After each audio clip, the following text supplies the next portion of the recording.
नमस्कार विद्यार्थी मित्रांनो, आज आपण सर्कल प्रकरणातील दोन महत्त्वाच्या प्रॉपर्टीज आपल्या ज्या राहिलेल्या आहेत त्या प्रॉपर्टीज आपण या ठिकाणी आज बघणार आहोत. मागच्या स्ट्रीममध्ये आपण सर्कल आणि त्या सर्कलवर theorem of internal division of the chords या संदर्भात एक महत्त्वाचा थेरम बघितला.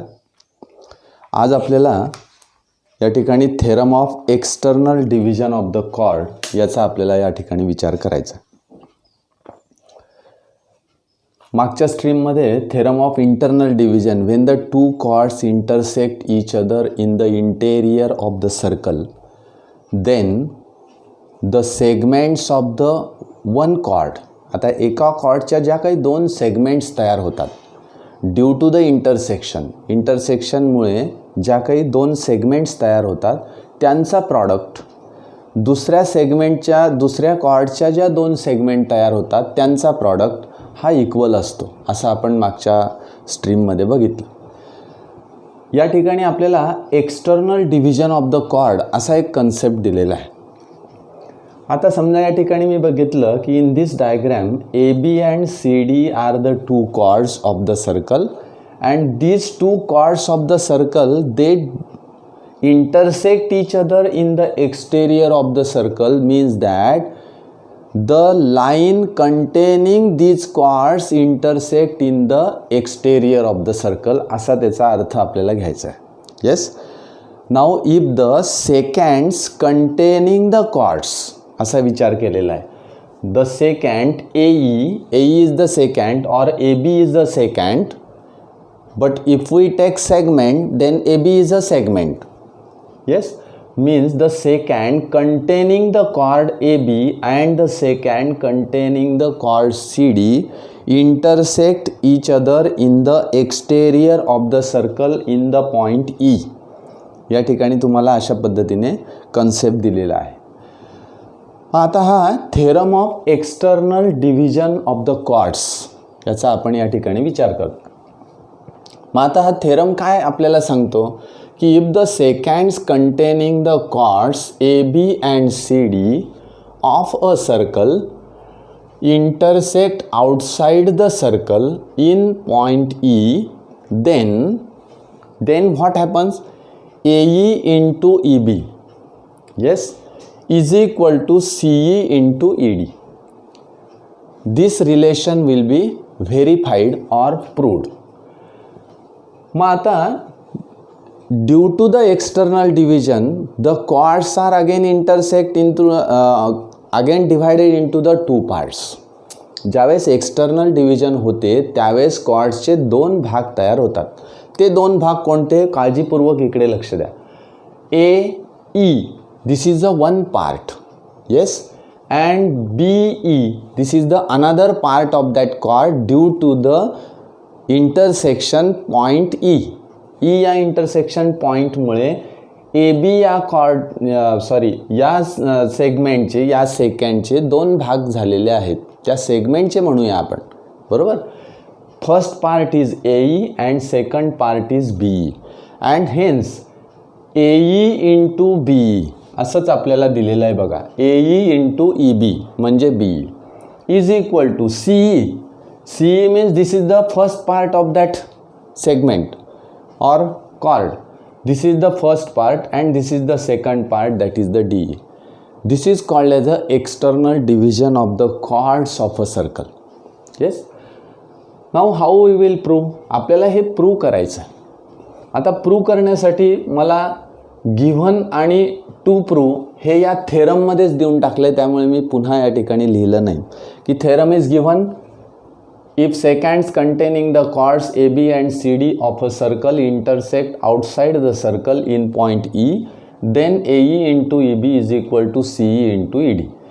इथे गिव्हन आहे, हे टू प्रूव्ह आहे, म्हणून मी डायरेक्ट कन्स्ट्रक्शन लिहिलं की draw the segment AD and segment BC. आता हे कन्स्ट्रक्शन मला करावं लागेल. ड्रॉ द सेगमेंट AD हा सेगमेंट तुम्ही काढा. Suppose AD is a segment and B C is the segment. हे दोघं सेगमेंट्स मी या ठिकाणी ड्रॉ करून घेतले. येस, कशावरून? Due to the construction. मी ते कन्स्ट्रक्शन केलं आहे म्हणून ते सेगमेंट मी काढून घेतले. येस, आता पुढे आपल्याला काय करायचं आहे, तर आपल्याला हे टू प्रूव्ह करायचं आहे. टू प्रूव्हमध्ये जे स्टेटमेंट आपल्याला दिलेले आहे ते प्रूव्ह करायचं.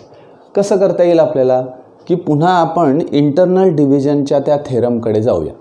त्या इंटरनल डिव्हिजनच्या थेरममध्ये मी काय केलेलं होतं, की 2 ट्रायंगल्स मी सिमिलर दाखवलेले होते.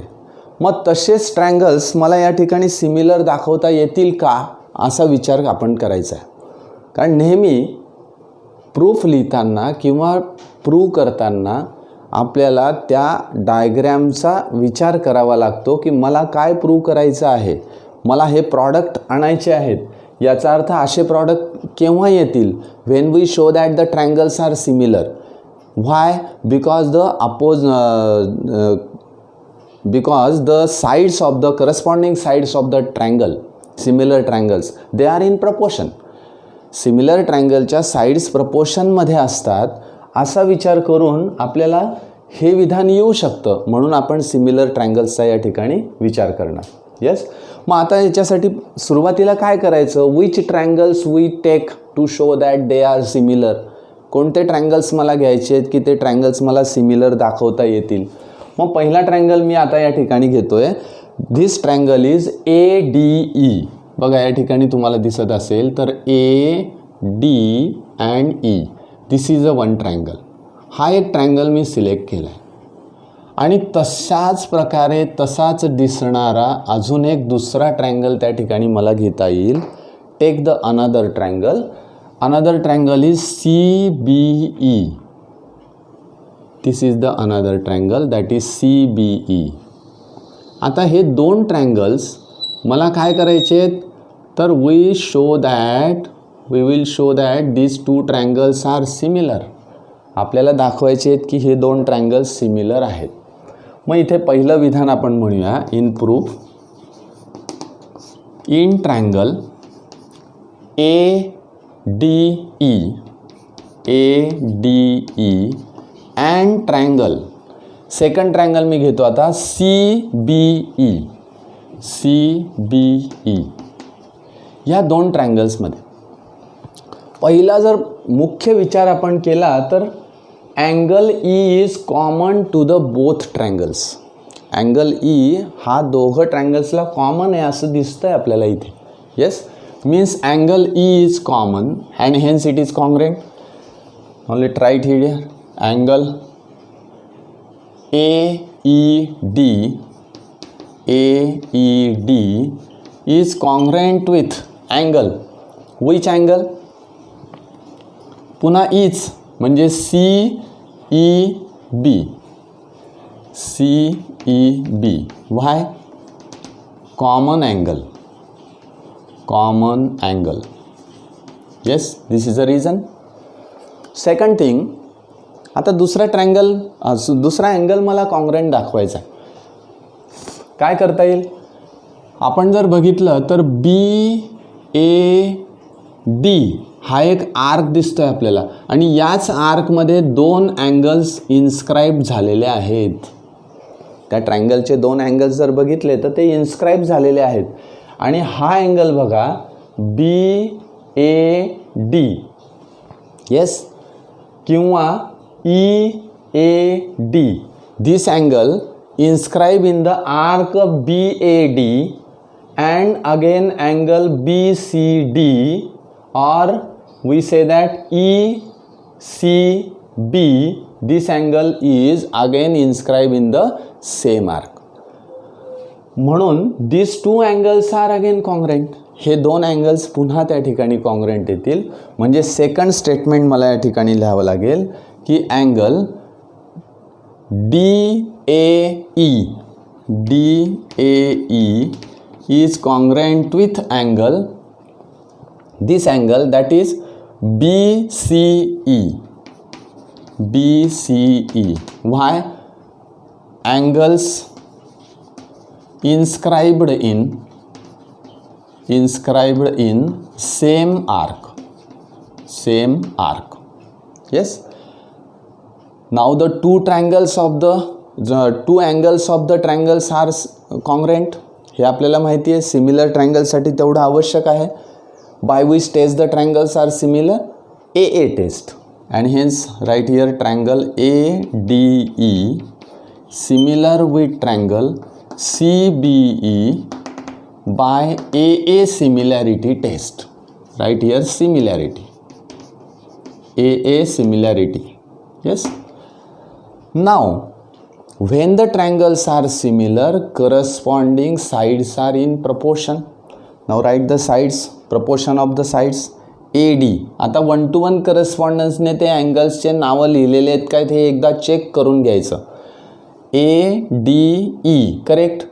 पहिलं नाव तर मी लिहिलं ADE. त्याचप्रमाणे दुसरं लिहायचं आहे due to the 1-to-1 correspondence. 1-to-1 करस्पॉन्डन्सने एला करस्पॉन्डन्स C आहे बघा, म्हणून C नंतर B and then E. CBE बरोबर लिहिलेलं आहे. त्यामुळे याच पद्धतीने मला घ्यायचं आहे. Now write here AD upon BC yes is equal to DE. आपल्याला वरती काय दिलेलं आहे? ED. चला आपण ED लिहूया, हरकत नाही.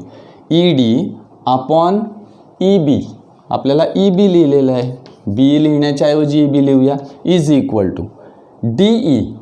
DEच्या ऐवजी इथे ED लिहिलेलं आहे. ठीक आहे. ED divided by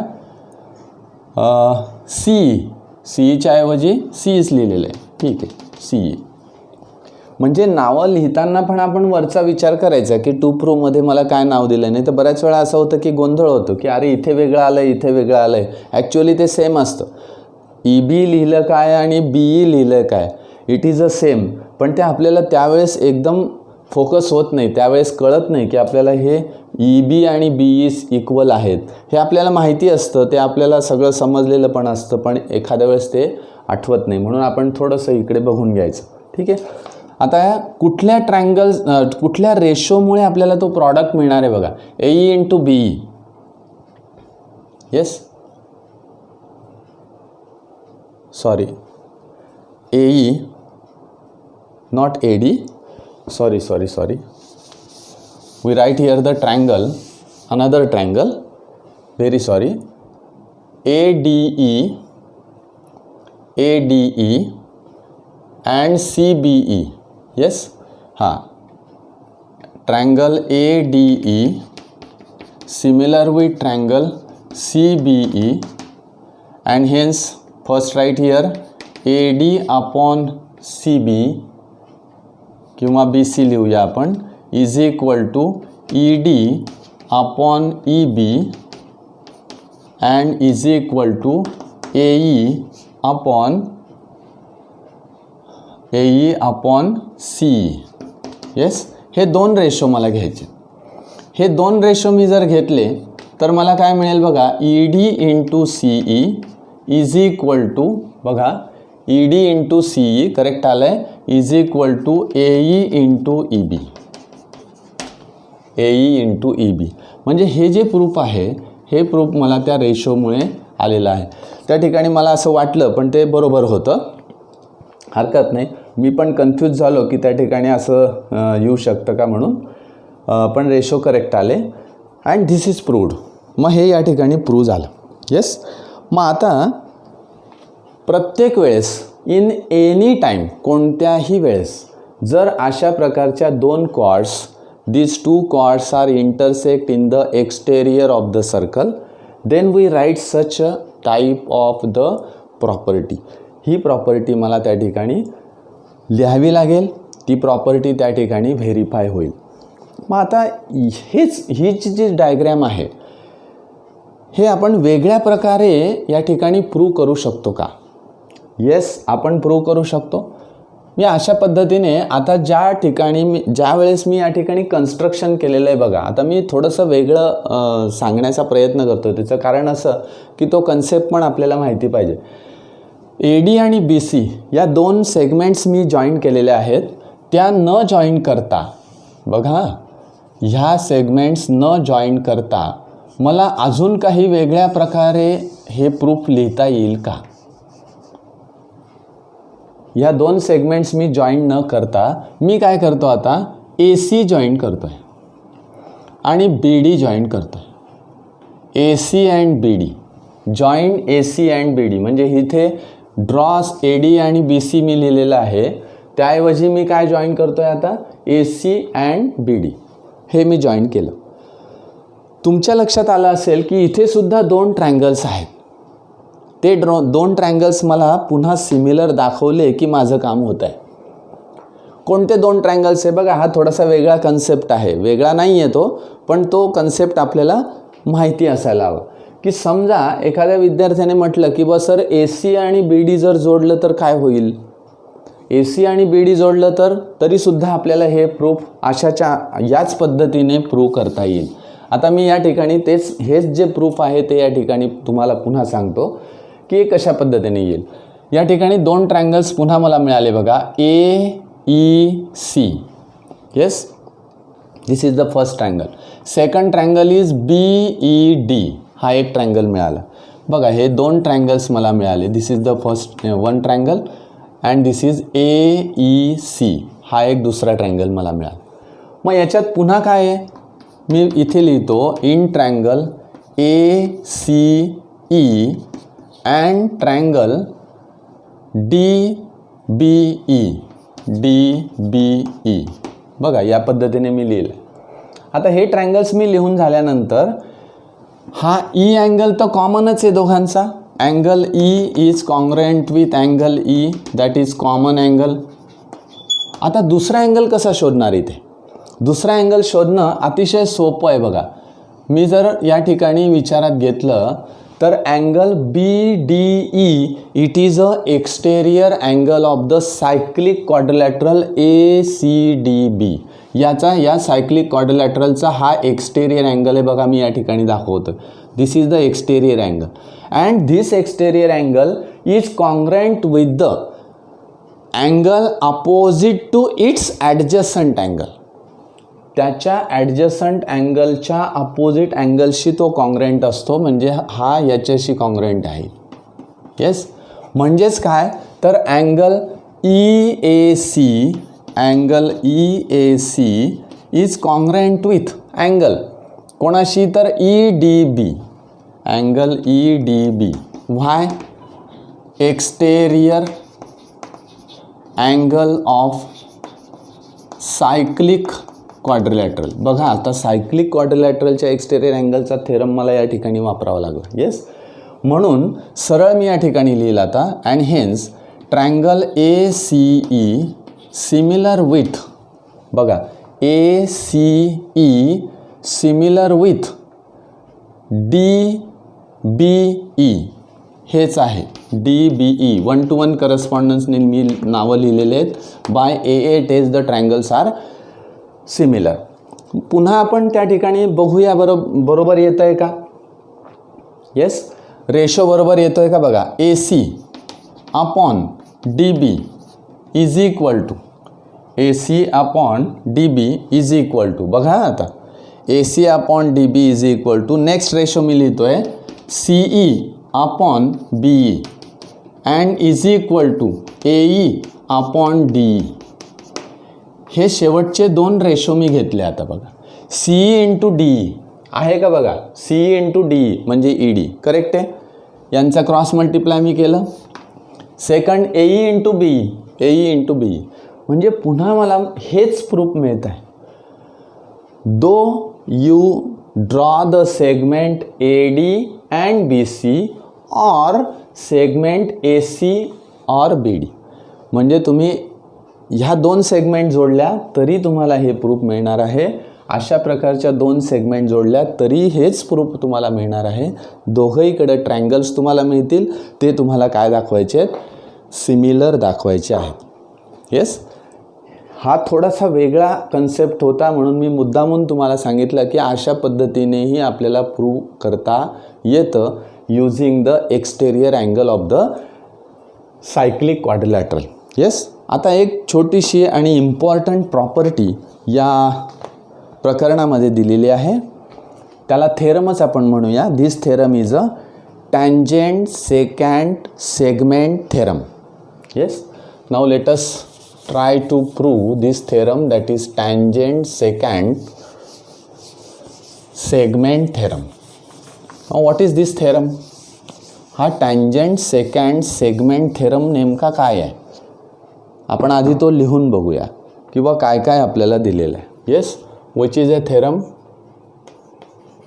tangent secant segment theorem.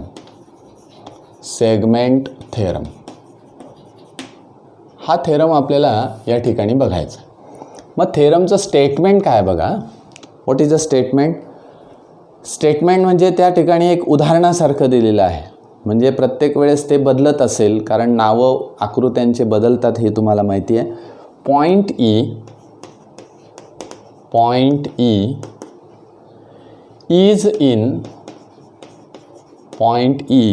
is in the exterior of a circle. A secant through E intersects the circle at point A and B, and a tangent कुठून काढलेली टँजंट? तर through E, पुन्हा E मधून काढलेली tangent touches the circle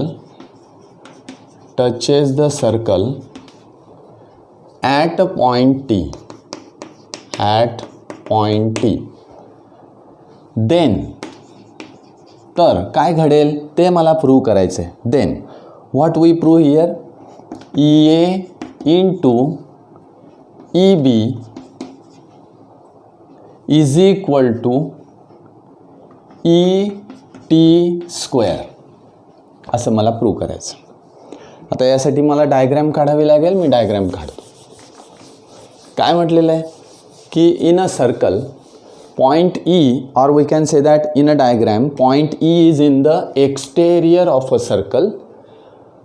A secant is drawn through the point E, intersect the circle at point A and B, and tangent through E touches the circle at point T. Then we prove this. Now let us draw the diagram. Diagram मी या पद्धतीने काढूया. Circle काढलं. हा point E आहे बघा या बाजूला. इथे E पॉईंट दिलेला आहे. नीट ऑब्झर्व करा. आता या E पॉईंटमधून काय घेतलेलं आहे तर एक सेकंड घेतली आहे. ठीक आहे, ही एक सेकंड मी या ठिकाणी घेतो. The second through E. ठीक आहे, हा E पॉईंट आहे. Second through E, this is the second.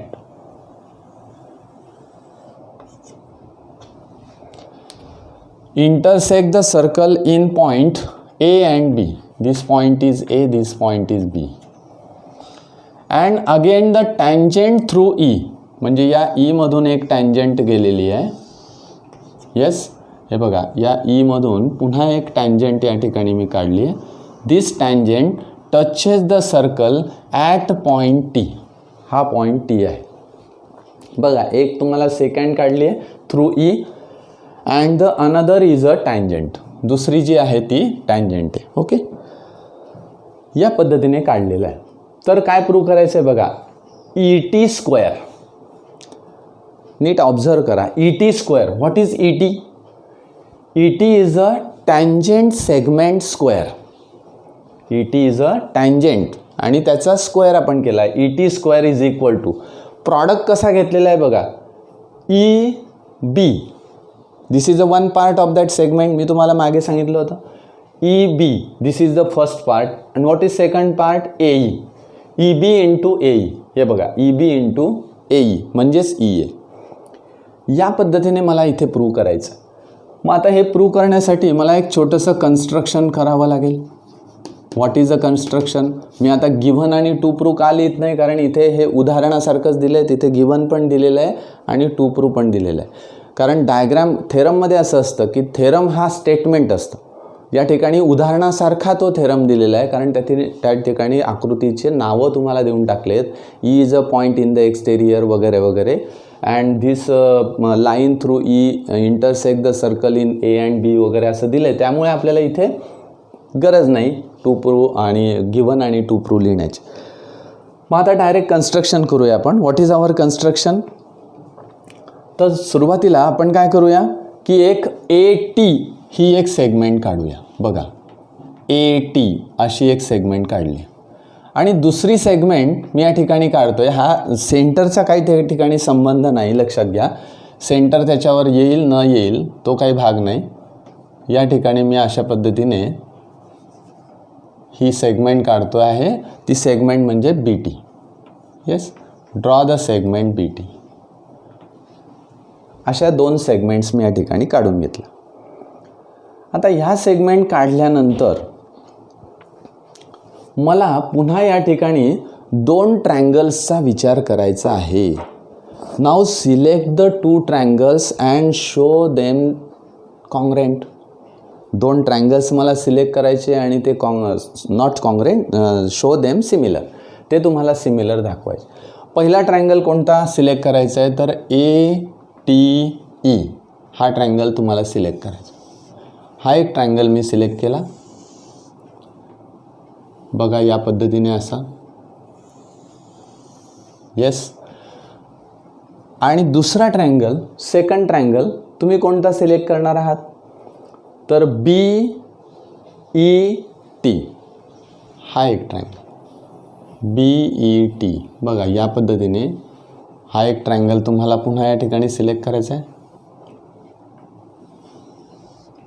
या ठिकाणी डार्क तुम्हाला या ठिकाणी दाखवतं. हे 2 ट्रायंगल्स मी जर सिलेक्ट केले तर आता ते मला काय दाखवायचे आहेत? सिमिलर दाखवायचे, नॉट कॉन्ग्रेंट. माझ्या तोंडात तो शब्द आला कॉन्ग्रेंट, नॉट कॉन्ग्रेंट. आपल्याला सिमिलर दाखवायचे.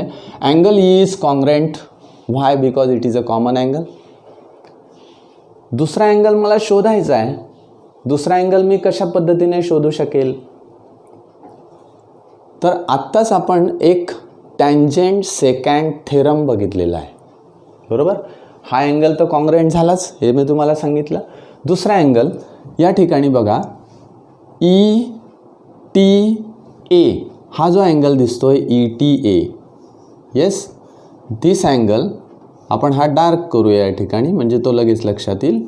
हा जो अँगल दिसतोय हा अँगल कोणाशी कॉन्ग्रेंट आहे? बघा या ठिकाणी एक टँजेंट आहे आणि A T is a second. A T he second आहे असं मी गृहीत धरलं. अशा पद्धतीची ती सेकंड आहे. Yes, this is a tangent, हे तुम्हाला दिलेलंच आहे. This angle is congruent with, आता याने कोणता आर्क इंटरसेप्ट केला आहे? बघा ए टी. आणि त्या ए टीने कोणता या अँगलने पुन्हा ए टी आर्क इंटरसेप्ट केलेला आहे, म्हणजे हा अँगल. दिस 2 अँगल्स आर अगेन कॉन्ग्रेंट. हे दोघंही अँगल्स कॉन्ग्रेंट आहेत. येस. हा विचार झाल्यानंतर मला या ठिकाणी काय करायचं आहे आता? Write the names of the triangles with the 1-to-1 correspondence and show them congruent. एवढंच काम मला करायचं. कन्स्ट्रक्शनमध्ये मी लिहिणार. पहिलं कन्स्ट्रक्शन लिहूया आपण. आता लिहायला सुरुवात करूया. Draw segment A T and B T. A T आणि बी टी हे 2 सेगमेंट्स मी काढले.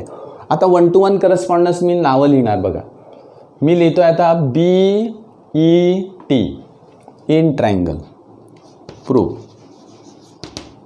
In triangle B E T and triangle. दुसरा ट्रायंगल मला घ्यायचा आहे. आता बघा बी ई टी घेतला मी. What is the next triangle? मी आधी बी हा व्हर्टेक्स घेतला आहे, म्हणून मला या ट्रायंगलचा घेताना हा व्हर्टेक्स घ्यावा लागेल टी. येस. बी नंतर मी कोणता घेतला आहे? ई घेतला आहे, म्हणजे कॉमन अँगल घेतला आहे. मग टी नंतर मी काय घेणार? कॉमन अँगल घेणार E.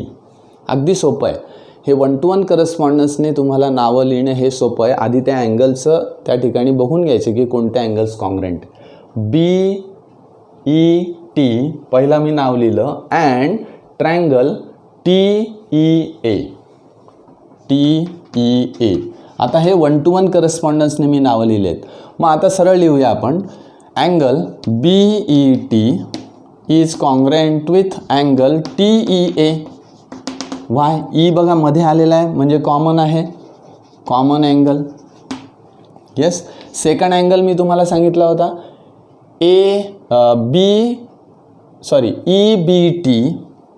EBT is congruent with angle ATE. Reason काय, याला रिझन काय देणार तुम्ही, तर टँजेंट सेकंड थेरम. इथे रिझन देणार टँजेंट सेकंड थेरम. येस. हे कॉन्ग्रँट झाले, टू अँगल्स आर कॉन्ग्रँट. मग आता टू अँगल्स जर कॉन्ग्रँट असतील तर triangles are similar. Triangle BET similar with triangle TEA by AA similarity.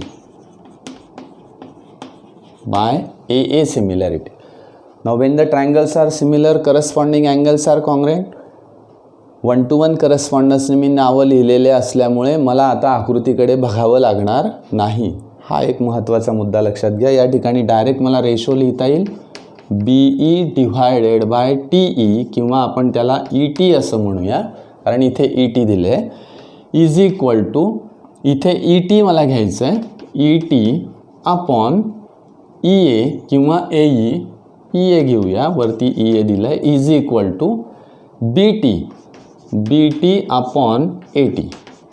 Yes. आता बघा ET आणि ET इथे आलेलं आहे म्हणजे हे दोन रेशोज मला विचारात घ्यायचे. हे दोन रेशो विचारात घेतले आणि त्यांचं क्रॉस मल्टिप्लाय करा. येस. क्रॉस मल्टिप्लाइंग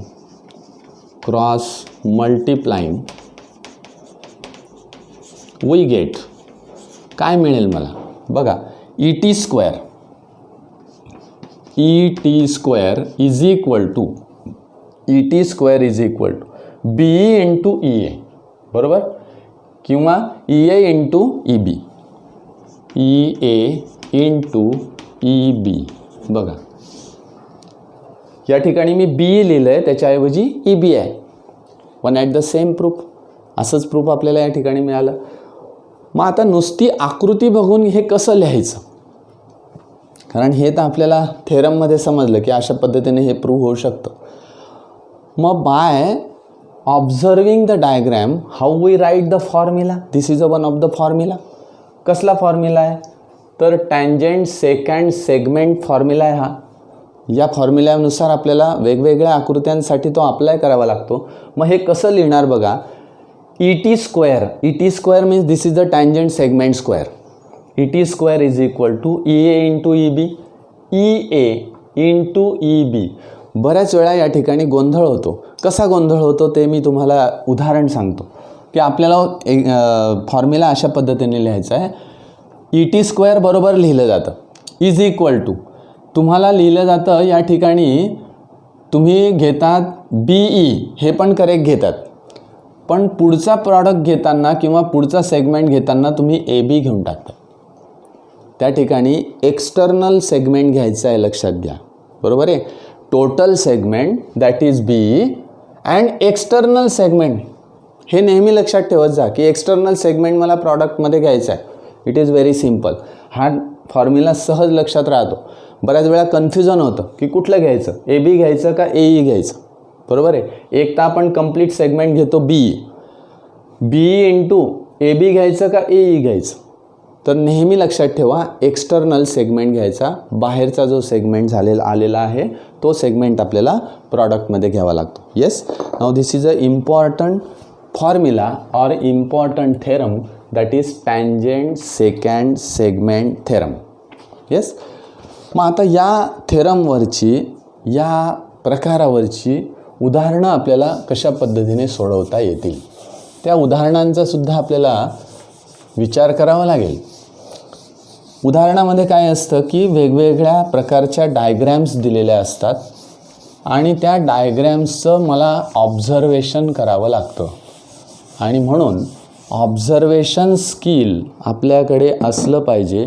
ते ऑब्झर्वेशन स्किल नुसतं असून चालणार नाही तर मला ते ऑब्झर्व केल्यानंतर माझ्या डोक्यात कोणत्या प्रकारचे विचार येत आहेत, मी जे आधी शिकलेलो आहे ते मला आठवतं आहे का, ते त्या डायग्रॅमला अप्लाय करता येतं आहे का, अशा पद्धतीने विचार आपल्याला केला पाहिजे. एक उदाहरण आपण सोडवूया. ते उदाहरण फार सोपं आहे.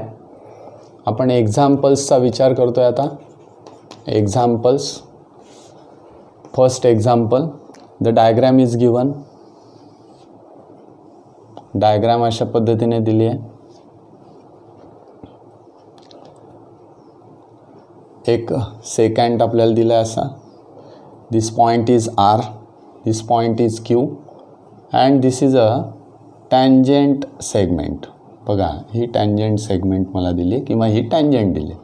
At this point it touches the circle at point S. This point is P. बघा, हा पॉइंट पी आहे. Given that PS is a tangent segment. PS is tangent segment. Line PR is secant. मग तुम्ही लक्षात घ्या इथे की tangent आणि सेकंड असं दिलेलं आहे. मग आपण थेरम कुठला बघितला आता आपण, की tangent secant segments theorem. Tangent secant segments theorem हा थेरम बघितला. तो इथे अप्लाय करता येईल मला. व्हॅल्यूज काय काय दिल्या बघा. If PQ is equal to 3.6, QR is equal to 6.4, then find PS. तर मला PS काढायचे. फार सोपं आहे. PS कसं काढता येईल मला. We know that by tangent secant segments theorem PS square. इथे आपण प्रूफ लिहूया किंवा आपण त्याला सोल्युशन म्हणूया. सोल्युशन कशा पद्धतीने करता येईल. Here PS is tangent and PR is secant. Then we write formula directly. PS square is equal to PR. बघा आता इथे फॉर्म्युला कसं लिहायचं. PS square is equal to PR into PQ. Yes, PR into PQ. Yes. आता कोणकोणत्या values दिलेल्या आहेत मला, त्या व्हॅल्यूज मला माहिती आहेत का. येस, माहिती आहेत. PR माहिती आहे मला. PR दिलेला आहे का, नाही. मग कसं काढणार PR. PR म्हणजेच या ठिकाणी दिलं आहे बघा. PS square is equal to PR means PQ plus QR असं मला करता येतं. म्हणजे इथे PQ प्लस PR मला लिहिता येईल PRच्या ऐवजी. And into PQ. म्हणजे वरचा आणि खालचा फॉर्म्युला सेम आहे. किंवा एखादा विद्यार्थी असं म्हणेल की आधी PR काढून घेईल मी वेगळी व्हॅल्यू आणि नंतर ती पुटअप करेल. वन ॲट द सेम, दोघंही चालेल. PS square is equal to, मला PS काढायचं आहे. PS square is equal to PQ plus PR. What is PQ plus PR. PQ is 3.6 plus PR means 6.4. Yes, into PQ. What is PQ again 3.6. Yes. Now PS square is equal to, बघा इथे 3.6 and 6.4. काय करता येईल मला, बेरीज करायची आहे. 3.6 and 6.4. 6 4 10, आजच्याला एक किती आले 10. म्हणजे या ठिकाणी किती मिळेल मला 10 into 3.6. And what is 10 into 3.6. 36. Means PS square is equal to 36 taking square root. आता या ठिकाणी आपण पॉझिटिव्ह स्क्वेअर रूट घेतो हे लक्षात घ्या. निगेटिव्हचा संबंध इथे येत नाही कारण लेंथ आहे, त्यामुळे आपण पॉझिटिव्ह स्क्वेअर रूट घेऊया. PS is equal to 6 units. अशा पद्धतीने मला उदाहरण सोडवते. कुठलाही डायग्रॅम मी बघितली की त्या डायग्रॅममध्ये which values we are given, कोणत्या प्रकारच्या व्हॅल्यूज मला दिलेल्या आहेत, कशा पद्धतीने मला ते उदाहरण सोडवायचं आहे हे लगेच लक्षात येतं. कोणती प्रॉपर्टी त्या ठिकाणी मला वापरायची आहे. ओके. आता एक सेकंड एक्झाम्पल. त्या एक्झाम्पलमध्ये आपल्याला जो आपण मागच्या स्ट्रीममध्ये एक थेरम घेतला होता, तो म्हणजे 2 chords intersect each other in the interior of the circle, याचा या ठिकाणी विचार केलेला आहे. Example number 2. अशा पद्धतीने डायग्राम दिले. 2 chords आर देअर. ही एक कॉर्ड आहे, ही एक कॉर्ड आहे. This chord is MN, this chord is RS. अशा 2 कॉर्ड्स दिलेले आहेत. Chord MN and RS intersect each other at P. If PR is equal to 6, PS is equal to 4, MN is equal to 11 and find PN. बघा, या ठिकाणी मला PR6 दिलेला आहे, PS4 दिलेला आहे. आपण काय काय त्या ठिकाणी दिलं आहे बघूया. P मध्ये ते इंटरसेक्ट होतं आहे. PR किती दिला आहे? 6. PS is 4 and MN is 11. Total he MN मला पूर्ण सेगमेंट आहे, ती MN सेगमेंट मला देऊन टाकली, दॅट इज 11. पण मला याच्यातला कोणताही भाग माहीत नाही की PN माहीत नाही, MP माहीत नाही, नाही तर मग मी सरळ दुसरी सेगमेंट मी काढून घेतली असती. तर या ठिकाणी PN जर माहिती असती तर ही मला काढता आली असती. पण या ठिकाणी डायरेक्ट मला MN ही सेगमेंट देऊन टाकली, बरोबर. मग आता मी इथे असं म्हणतो की by theorem on intersecting chords. आता हे 2 थेरम आहे ते इंटरसेक्टिंग कॉर्ड्सचे. पहिला आहे internal division theorem and external division of the chord. By internal division of chords असं मी म्हटलं तरी चालेल. Internal division of the chords या थेरमनुसार मला काय लिहिता येईल बघा. MP बरोबर, MP into PN is equal to PR into PS. आता तुम्ही जर बघितलं असेल तर ह्या व्हॅल्यू टाकणं सोपं आहे. PR is 6 and PS is 4. It is very simple. या ठिकाणी काय करणार तुम्ही? या ठिकाणी काय करणार तर एक थोडासा आपण वेगळा भाग या ठिकाणी करूया. की मी इथे असं म्हणतो की लेट PN, मी जर PN ही जी व्हॅल्यू घेतली, ही जी PN आहे ती x आहे असं जर मानलं, let PN is equal to x. PN जर मी x घेतली तर what is MP? MP is MN minus PN, बरोबर. And hence MP is equal to MN minus PN. मग what is MN? 11 minus x and that's why MP is equal to 11 minus x and this value is 11 minus x. या सेगमेंटची value 11 minus x येईल. Yes. मग आता ही value काढून झाल्यानंतर ह्याच value मला इथे पुट करायच्या आहेत. MP is 11 minus x, right here 11 minus x into x, बरोबर. इंटरनल डिव्हिजन थेरम मी वापरलेला आहे. PN मी x मानलेली आहे. What is MP? 11 minus x. आता प्रॉडक्ट करूया आपण. xने याला गुणायचं आहे, बरोबर. इथे येईल 11x minus x square is equal to 6 into 4, 6 चौक 24. मी सरळ या ठिकाणी प्रॉडक्ट करून घेतला. ओके. मग आता हे मला आपल्या क्वाड्रॅटिक इक्वेशन झालेलं आहे, त्यामुळे क्वाड्रॅटिक इक्वेशनच्या प्रमाणे त्याला स्टँडर्ड फॉर्ममध्ये लिहायचं आहे.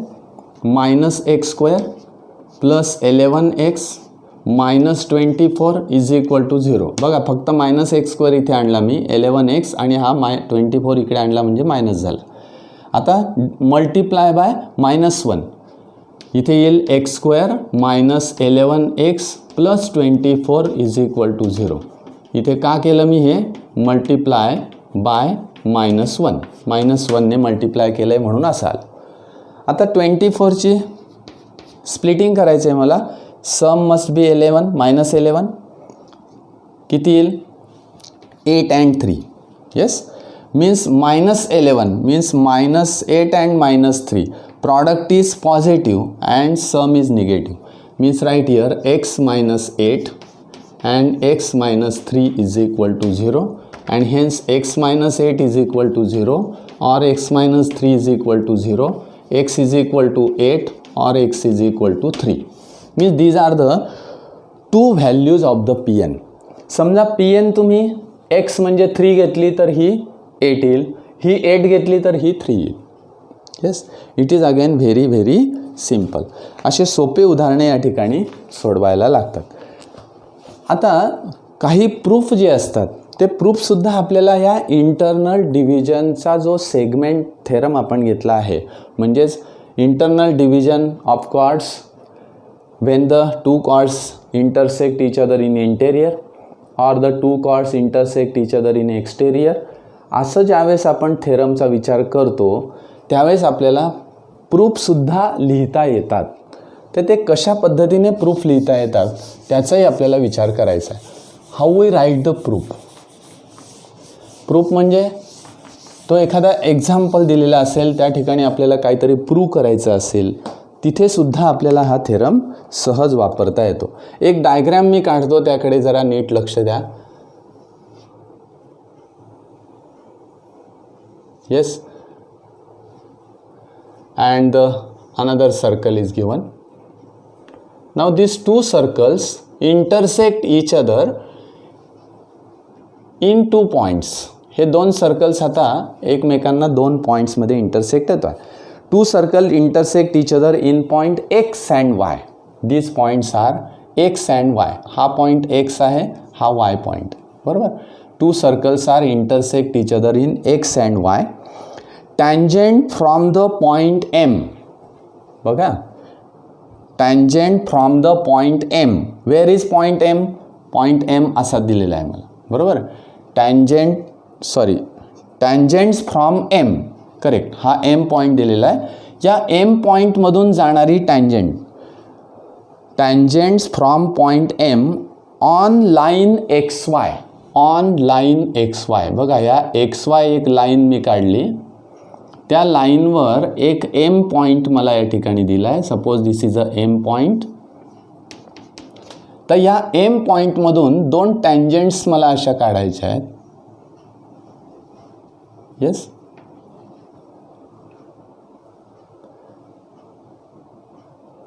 अशा 2 टँजेंट्स मी या ठिकाणी काढल्या.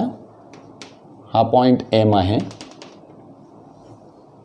Draw the 2 tangents passing through M. या 2 टँजेंट्स मी काढल्या.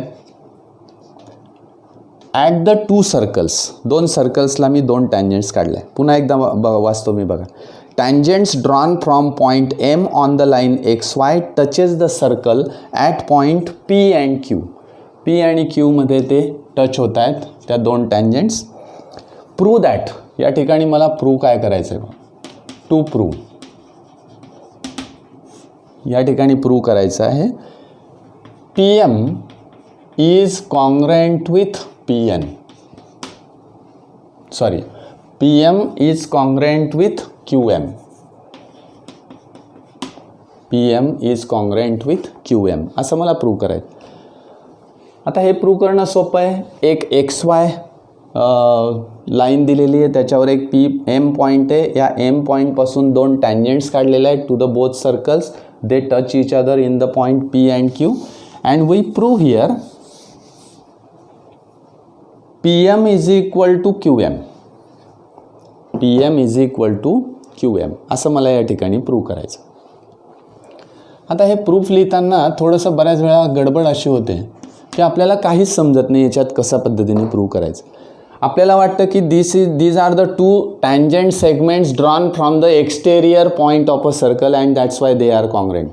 असं नाही, कारण या ठिकाणी हे एकच सर्कल नाही आहे, या ठिकाणी 2 सर्कल्स आहेत. They touch each other in the 2 points that is X and Y. असं या ठिकाणी मला करता नाही येणार. मग मी कोणत्या पद्धतीने विचार करेल? तर एक सर्कल मी या ठिकाणी कॉन्सन्ट्रेट करेल या सर्कलवर. इकडचं सर्कल मी तुम्हाला दाखवतोय, बघा. या सर्कलवर जर मी कॉन्सन्ट्रेट केलं आणि या दोन, ही एक सेकंड बघितली बघा, लाल खडूने मी काढलेलं जे सर्कल आहे त्या सर्कलची ही सेकंड आहे आणि ही टँजंट सेगमेंट आहे बघा, मी या ठिकाणी काढून दाखवतोय. दिस इज अ टँजंट सेगमेंट. एवढंच फक्त विचारात घ्या. बाकीचा भाग आहे थोडासा डोळ्यासमोरून बाजूला करायचा. काय घडेल तर one line is a secant and another line is a tangent, म्हणजे मला टँजंट सेकंड सेगमेंट थेरम या ठिकाणी वापरता येईल. बरोबर आहे, टँजंट सेकंड सेगमेंट थेरम. बरोबर.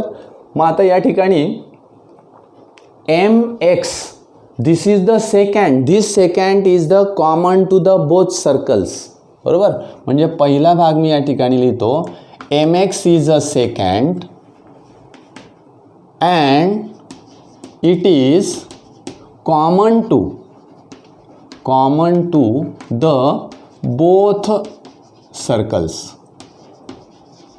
दोन्ही सर्कल्सला ती काय आहे, कॉमन आहे. मग ती कॉमन असल्यानंतर मला डायरेक्ट असं लिहिता येईल का बघा, pm square is equal to, बघा pm square is equal to mx into my, mx into my. कशावरून, tangent secant segment theorem. Yes, this is statement number 1. Again similarly त्याचप्रमाणे मी जर विचार केला तर इकडच्या बाजूला बघा हे एक सर्कल दिसतंय आपल्याला. Again this is a tangent segment and this is a second. इकडचं जे सर्कल दिसतंय त्याच्यामध्ये ही टँजंट सेगमेंट आहे आणि ही सेकंड आहे. पुन्हा मला लिहिता येईल qm square is equal to again mx into my, mx into my. What is a reason? Reason is the same, that is tangent secant segment theorem. Statement number 2. Now from 1 and 2 RHS is same and hence LHS must be same. Right here from 1 and 2 pm square is equal to qm square. दोघांकडे square आहे, square route घेतलं चालेल किंवा square काढून टाकला चालेल. Process आपल्याला या ठिकाणी करता येईल. दोघंही स्क्वेअर आहे. मला माहिती आहे की 3 इज इक्वल टू 3 लिहिलं तर 3चा स्क्वेअर आणि 3चा स्क्वेअर पण सारखाच असेल, म्हणजे आपण टेकिंग स्क्वेअर रूट आपण असं डायरेक्ट म्हणूया. या ठिकाणी काय येईल मग, and hence pm is equal to qm, bm is equal to qm. हे मला या ठिकाणी प्रूव्ह करता आलं. म्हणजे टँजंट सेकंड सेगमेंट थेरमचा उपयोग मला अशा पद्धतीने सुद्धा करता येतो. हे आपला किंवा ही गोष्ट आपल्या या ठिकाणी लक्षात आली. म्हणजे 2 थेरम आज आपण बघितले की external division of the chord, yes, and secant that is tangent secant segment theorem. हे 2 थेरम बघितले. त्याच्यावरची उदाहरणं कशा पद्धतीने सोडवायची त्याचा आपण आज या ठिकाणी अभ्यास केला. आता उद्याच्या स्ट्रीममध्ये उद्याच्या तासाला आपल्याला काही विविध उदाहरणं की ज्याच्यामध्ये आपल्याला वेगवेगळ्या प्रकारचे कन्सेप्ट त्या ठिकाणी मिळतील की असे उदाहरणं आपल्याला सोडवून घ्यायचे आहेत. ते आपण उद्याच्या तासाला बघणार आहोत. आज आपण या ठिकाणी थांबतो आहोत आणि हे जे उदाहरणं मी आज या ठिकाणी घेतलेले आहेत हे तुम्ही पुन्हा नीट बघून ठेवायचे आहेत. कशा पद्धतीने आपल्याला लिहिता येईल. आकृत्यांचे नावं हे सतत बदलत असतात, लक्षात घ्या. कधीही ते आकृत्यांचे नावांवर जायचं नाही, कन्सेप्टवर जायचं. त्या ठिकाणी काय काय दिलेलं आहे, कशा पद्धतीने मला काढायचं आहे याचा विचार आपण सतत करत राहायचा. अतिशय सोपा भाग आहे. या प्रकरणातले जवळजवळ सगळे कन्सेप्ट आता या ठिकाणी संपलेले आहेत. फक्त आपल्याला सोडवायची आहेत ती एक्झाम्पल्स, वेगवेगळी उदाहरणं आपल्याला सोडवायची आहेत आणि त्या उदाहरणांमधून वेगवेगळ्या प्रकारचे कन्सेप्ट्स आपल्याला घ्यायचे आहेत. ओके, आज आपण या ठिकाणी थांबूया. धन्यवाद.